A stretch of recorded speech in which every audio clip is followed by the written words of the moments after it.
సంధ్యా theatre దగ్గర జరిగినటువంటి తొక్కిసలాట ఘటనలో కోర్టు ఆదేశాలను ఐకాన్ స్టార్ అల్లు అర్జున్ ఉల్లంఘించారా? ఆ ఉల్లంఘించిన కారణంగా అల్లు అర్జున్ మళ్ళీ అరెస్ట్ అవ్వడం ఖాయమా అంటే అవునని సమాధానం ఇస్తున్నారు కొంతమంది రాజకీయ విశ్లేషకులు. ఈ నేపథ్యంలోనే ఈ అంశం మీద మనం విశ్లేషణ చేసుకునేటువంటి ప్రయత్నం చేద్దాం. ప్రస్తుతం మనతో పాటున్నారు ప్రముఖ రాజకీయ విశ్లేషకులు, ప్రముఖ సీనియర్ జర్నలిస్ట్ సిఎస్ రావు గారు. సార్తో మాట్లాడదాం. సార్ నమస్తే. Sir hello sir, Allu Arjun court ఆదేశాలను ధిక్కరించాడని, ఆ నేపథ్యంలోనే అల్లు అర్జున్ని మళ్ళీ అరెస్ట్ చేసేటువంటి అవకాశం ఉంది అనేటువంటి వార్త ఇప్పుడు సోషల్ మీడియాని షేక్ చేస్తూ ఉంది. ఏంటి సార్ దీని మీద మీ విశ్లేషణ? ఎలా ఉందంటే, ఒక సంఘటన జరిగిన తర్వాత అది దురదృష్టకరమైన సంఘటన, బాధాకరమైనటువంటి సంఘటన. అది తెలిసిన తర్వాత అల్లు అర్జున్ కానీ లేదా పోలీసు కానీ ఎవరైనా ఖచ్చితంగా విచారం వ్యక్తం చేయాల్సిందే. పోలీసులు వాళ్ళు చేయాల్సినటువంటి పని వాళ్ళు చేశారు. ఎందుకు? అక్కడ ఇమీడియట్గా వాళ్ళు అక్కడ పడి ఉన్న తెలిసి ఫస్ట్ ఎయిడ్ చేసి ఆ తర్వాత ఇమీడియట్గా హాస్పిటల్కి చేర్చారు. అప్పటికే బ్రెయిన్ డెడ్ అయి ఉంది శ్రీతేజ్ అనే బాలుడికి అని చెప్పి హాస్పిటల్లో చేసి హాస్పిటల్లో కేర్ తీసుకుంటున్నారు. వాళ్ళు పోలీసు పరంగా వాళ్ళు పోలీస్ యాక్షన్ చేశారు. మరి ఎవరైతే ఈ అల్లు అర్జున్ లేదంటే అల్లు అర్జున్ టీం ఉన్నారో వాళ్ళు చేయాల్సింది చేశారా? వాళ్ళు కనుక అదే క్షణంలో హాస్పిటల్కి పోతేనో లేదా ఇన్సిడెంట్ జరిగిందని చెప్పేసి వాళ్ళే పోలీసుల కంటే ముందు అలర్ట్ అయిపోయి వాళ్ళని బతికించేటువంటి ప్రయత్నం చేస్తేనో ఇంత నెగిటివ్ రాదు ఎవరికి? అల్లు అర్జున్కి. ఇప్పుడు అతను ఏం చేశాడు? అసలు నాకు తెలియదు అని చెప్పేసి పైగా అతను ప్రెస్ మీట్ పెట్టి ఏం చెప్తున్నాడు? నేను సక్సెస్ని ఎంజాయ్ చేయలేకపోతున్నాను అని చెప్తున్నాడు.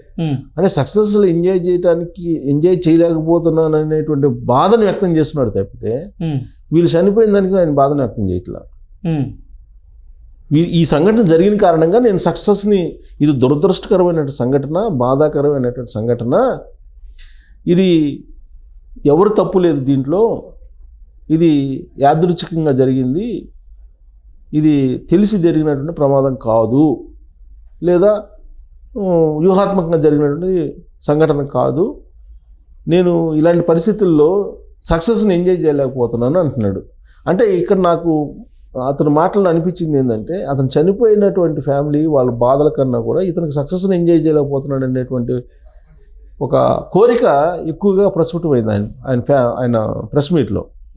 అంటే జనరల్గా ఈ ఇన్సిడెంట్ జరగడానికి ముందు కూడా ఎలా స్టార్ట్ అయింది ఈ మొత్తం అరెస్టు? దాని వెనక జరిగినటువంటి ఇగో అనేటువంటిది ఒకటి ఉంది ఇతనికి, అల్లు అర్జున్ అనే అతనికి. ఆ ఇగో కారణంగానే ఇంత జరిగింది అని చెప్పి జనరల్గా సోషల్ మీడియాలో వచ్చేటువంటి న్యూస్. రేవంత్ రెడ్డి గారు ఏం చెబుతున్నారు? చట్టం తన పని తాను చేసుకోబోతుంది అని చెప్తున్నాడు. అసలు వీళ్ళిద్దరి మధ్య గ్యాప్ ఉంది, అందుకే ఇదంతా జరిగిందని ఇంకొక న్యూస్ వస్తుంది. ఏం గ్యాపు? ఈయన సక్సెస్ మీట్లో తెలంగాణ ముఖ్యమంత్రి అని చెప్పి ఆయన పేరు రాలేదు, ఆయన పేరు ఏందని అడిగాడు. అంటే తెలంగాణ ముఖ్యమంత్రి కూడా గుర్తురానేటువంటి పరిస్థితుల్లో Cloud9లో ఇతను ఉన్నాడా అనేది నెటిజన్లు బాగా ట్రోల్ చేశారు. దానికి ఆజ్యం పోసాడు కేటీఆర్. ఆ క్లిప్ వరకు తీసి ఇది రేవంత్ రెడ్డి పనికిరాని సీఎం, ఒక సెలబ్రిటీకి కూడా గుర్తురానేటువంటి పరిస్థితుల్లో ఉన్నాడు, ఇంక మామూలు వాళ్ళకి గుర్తొస్తాడు రేవంత్ రెడ్డి అని చెప్పి మరింత ఆజ్యం పోసాడు దానికి. ఆయన ట్వీట్ చేసినటువంటి ఆ వీడియో వైరల్ అయింది. వైరల్ అయిన తర్వాత సహజంగా ఏంటంటే అది ఎలాగూ ప్రభుత్వం దృష్టికి వెళ్తుంది. సో దృష్టికి వెళ్ళినప్పుడు సహజంగా ఏ ముఖ్యమంత్రి ఉన్నా కానీ ఎవరు ఇతను అసలు ఏంది ముఖ్యమంత్రి కూడా తెలియని పరిస్థితుల్లో ఇతను ఉన్నాడా అనేది అనుకోవడం కూడా సహజమే. సరే, తర్వాత జరిగిన పరిణామాలు ఏంటి? సో ఆ అంశం రేవంత్ రెడ్డి ఈగోని దెబ్బకొట్టిందంటారా? అదే చెప్పేది. తర్వాత జరిగినటువంటి పరిణామాలను చూసిన తర్వాత ఈ ఈగోకి కరెక్ట్గా బుద్ధి చెప్పాలి అనేటువంటి కోణంలోనే ఎన్ని జరిగినాయి అనేది ప్రచారం జరుగుతుంది. అంతే కదా? కొంచెం అలా ఆయన ఏమంటాడు? చట్టం తన పని తాను చేసుకోబోతుంది అన్నాడు. ఫస్ట్ ఢిల్లీలో అన్నాడు. ఏమన్నాడు? ఆయన ఏమన్నా పాకిస్తాన్ భారత్ బోర్డర్లో ఏమన్నా సైనికుడు, ఆయనకి ఏమన్నా కాళ్ళు పోయినాయా, చేతులు పోయినాయా, కళ్ళు పోయినాయా, కిడ్నీ పోయిందా అని చెప్పేసి అన్నాడు అసెంబ్లీలో. అక్కడేమో ఉన్నాడు, స్టార్ అయినా ఎవరైనా సరే ఒకటైనా చట్టానికి అని చెప్పి అన్నాడు. ఆయనకన్నా నేనే స్టార్, పొలిటికల్ స్టార్ నేను, నాకు ఫాలోయర్లు ఉంటారు, నాకు కూడా, ఆయనకి కాదు నాకు ఫాలోయర్, నేను స్టార్ నేను అని అన్నాడు ఆయన. సో ఈ మాటలు తర్వాత అసెంబ్లీలో ఈయన ఇచ్చినటువంటి స్పీచ్ ఇవన్నీ చూసిన తర్వాత వీళ్ళిద్దరి మధ్య ఏదో ఈగో క్లాష్ కారణంగా వచ్చినటువంటి ఇది సందర్భం అని చెప్పి అనుకుంటున్నారు కొంతమంది. సో నేనేమంటానంటే ఈగోని పక్కన పెట్టేసి అసలు వీళ్ళు మనుషుల్లాగే వ్యవహరించారా? రేవంత్ రెడ్డి కాదు, ఇతను అల్లు అర్జున్ అనే అతను మనిషిలాగా వ్యవహరించినట్టయితే, ఒక మానవత్వం ఉన్నటువంటి మనిషిలాగా వ్యవహరించినట్టయితే ఇంత రాదు కదా. నువ్వు మానవత్వం ఉన్న మనిషిగా నువ్వు వ్యవహరించినట్టయితే నువ్వు వాళ్ళని హాస్పిటల్లో చేర్చాలి తెలిసిన తర్వాత వెంటనే నువ్వు హాస్పిటల్కి వెళ్ళలేదు. వారం తర్వాత 4 రోజుల తర్వాత నువ్వు వెళ్ళే ప్రయత్నం చేశారో సంథింగ్ జరిగింది. నువ్వేం చేసావు ఇప్పుడు వరకు కూడా? ఇప్పుడేమంటాడు, ₹1 కోటి నిధిని ఏర్పాటు చేస్తున్నాను ఒక సంస్థ పెట్టి శ్రీతేజ పేరుతోటి అని చెప్పి చెబుతున్నాడు. ఎవరెవరు? మైత్రి మూవీస్, ఇంకేదో సమస్యలు చెప్పాడు. అంటే ఈయన కాదు, అది కూడా ప్రొడ్యూసర్ ఈయన director and Mythri Movie Makers. ఈయన డైరెక్టర్ మైత్రి మూవీ మేకర్స్. అంటే మైత్రి మూవీ మేకర్స్ ని ఎందుకు తయారు చేశాడు? ₹6 కోటి కూడా ఇతనికి ఇష్టం లేక మైత్రి మూవీ ప్రొడ్యూసర్ మీద వేస్తున్నాడు అనేది ఇప్పుడు మళ్ళీ టాలీవుడ్ లో ఒక టాక్ వచ్చింది. కరెక్ట్గా ఇక్కడే అతను బ్లేమ్ అవుతున్నాడు. ఇప్పుడు మానవత్వంతో అతను వ్యవహరించట్లేదు అనేది ఎందుకు వస్తుందంటే అతను వ్యవహరించినటువంటి తీరే. సరే ఇప్పుడేమంటున్నాడు, పోవడానికి లీగల్ ప్రాబ్లమ్స్ వస్తాయి అంటున్నాడు. సరే అంతకుముందు నువ్వు కానీ లేదంటే మీ ఫాదర్ కానీ వెళ్ళి పరామర్శించడం వాళ్ళని. ఇప్పుడు ఆయన ఎంతసేపటికి జైలు నుంచి బయట రావడానికి బెయిల్ కోసం ట్రై చేసింది.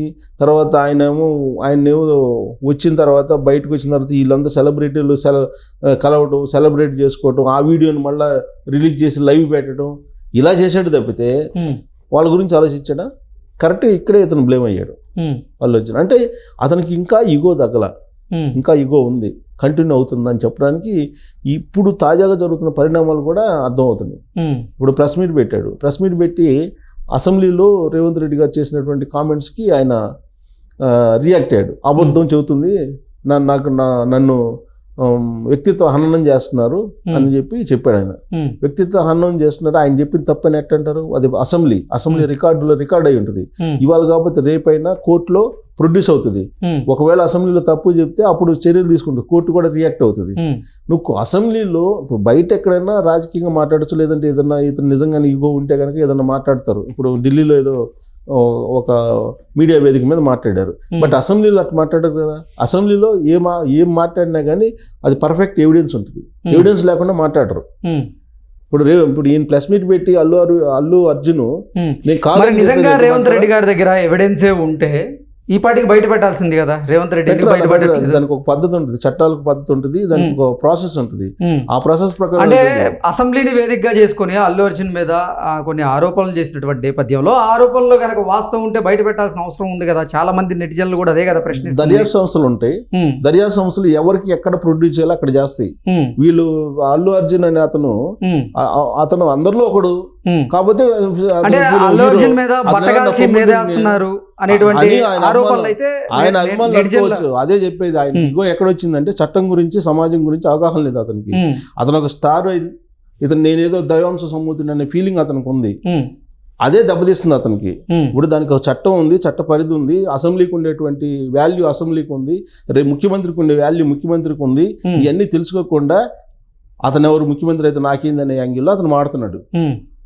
అసలు రేవంత్ రెడ్డి పేరు ప్రస్తావించలేదు కదా, అలాగే పోలీస్ శాఖ పేరు కూడా ప్రస్తావించలేదు. అతను చెప్పింది అదే కదా. ఏసీపీ నా దగ్గర రాలేదని అంటే ఏసీపీ వచ్చాడని చెప్పింది ఎవరు? రేవంత్ రెడ్డి కదా. మరి ఎవరి గురించి మాట్లాడాడు ఆయన? ఇప్పుడు ఒకవేళ పేరు ఎత్తకపోయినా కానీ ఎవరి గురించి మాట్లాడాడు? రేవంత్ రెడ్డి గురించి మాట్లాడాడు కదా. అంటే ఇతనికి అసెంబ్లీ నామ్స్ గురించి కానీ, చట్టం గురించి కానీ, సమాజం గురించి కానీ బాధ్యత లేకుండా వ్యవహరించాడు అతను. ఆ బాధ్యత లేకుండా వ్యవహరించడమే అతను మళ్ళీ అరెస్ట్ చేసే అవకాశం ఉందని చెప్పి నేను ఎక్స్పెక్ట్ చేస్తున్నా. ఎందుకంటే కంటెంప్ట్ ఆఫ్ కోర్టు, బహుశా నేను అనుకోండి ఇవాళ కోర్టులో కేసు ఉంది. ఈ కోర్టులో కేసులు ఇప్పుడు ఆల్రెడీ పోలీసులు వేశారు. ఇతను ఈ విధంగా మాట్లాడాడు, కంటెంప్ట్ ఆఫ్ కోర్టులో ఉంది, ఈ విధంగా మాట్లాడాడు, ఇతనికి బెయిల్ రద్దు చేయండి అని చెప్పి పిటిషన్ వేశారు. నేను అనుకుంటే ఆ పిటిషన్ యాక్సెప్ట్ చేసి కోర్టు కనుక యాక్సెప్ట్ చేస్తే మళ్ళీ జైలుకి వెళ్ళాలి వస్తుంది ఇతను. అంటే దీనికి కారణం ఏంటంటే అతనికి ఉన్నటువంటి ఈగో, అవగాహన లోపం, తర్వాత ఈ సమాజానికి అతీతుడిని అనేటువంటి ఒక ఫీలింగ్ అతనికి ఉండడం అనేది సైకాలజిస్టులు చెప్తున్నమాట, నేను చెప్తుంది కాదు. ఈ మొత్తం కలిపి అతని మానసిక స్థితి ఏదైతే ఉందో, లేదా అతనికి ఈగో ఏదైతే ఉందో, అతనికి దిగేంత వరకు కూడా ఇంకా ఇబ్బందులు ఉంటాయి అతనికి అని చెప్పి సైకాలజిస్టులు చెప్తున్నారు. చట్టం గురించి అవగాహన ఉండాలి కదా, అట్లీస్ట్ మినిమం అవగాహన ఉండాలి కదా. ఇప్పుడు రేవంత్ రెడ్డి అసెంబ్లీలో అబద్ధం చెప్తే రేపు కోర్టు దగ్గర అతను నిలబడాలి. ఇప్పుడు మొన్న ఈ మధ్యకాలంలో సుప్రీంకోర్టుకి సారీ చెప్పాడా లేదా రేవంత్ రెడ్డి? ఒక దీంట్లో